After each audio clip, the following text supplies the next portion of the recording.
A pleasant day, everyone! I am Sinnie, the DIY Queen. In this video, we will be making Premium Dishwashing Liquid. Are you ready? Let's start now! Here are the things you need to prepare. A clean container that can hold at least 15 liters of water. PVC for stirring. And 13 liters of distilled water. Step 1. Pour the S-less into the water and mix it well. This will take time. Make sure there's no more trace of S-less before doing the next steps.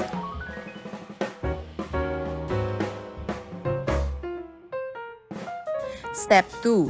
Pour Sidea into the mixture. Step 3. Pour labs into the mixture. Mix well in one direction only.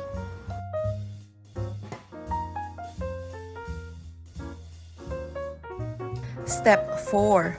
Pour the EDTA liquid, antibac, scent, and colorant into the mixture and mix it well again. Step 5. Pour the sodium benzoate. This serves as the preservative for dishwashing liquid.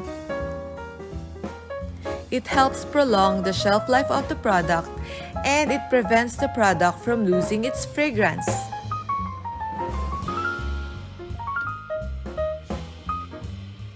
Step 6. Slowly pour the industrial salt while slowly mixing it.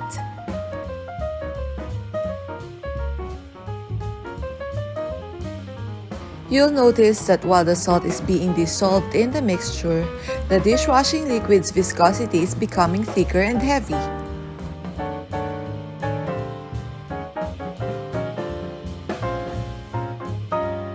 Don't worry if you see the dishwashing liquid forming bubbles. When all the salt is fully dissolved, you may then cover it and let it settle for about 24 hours before transferring it into smaller containers. The following day, you will see it becoming clearer and with less to no bubbles on top. That's the time that the product is ready to be transferred to smaller containers.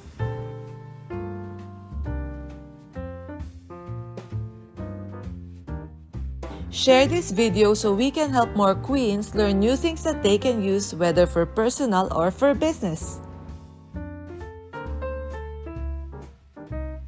Thank you for watching, guys. Please give me a reaction or comment if you have learned something from this tutorial.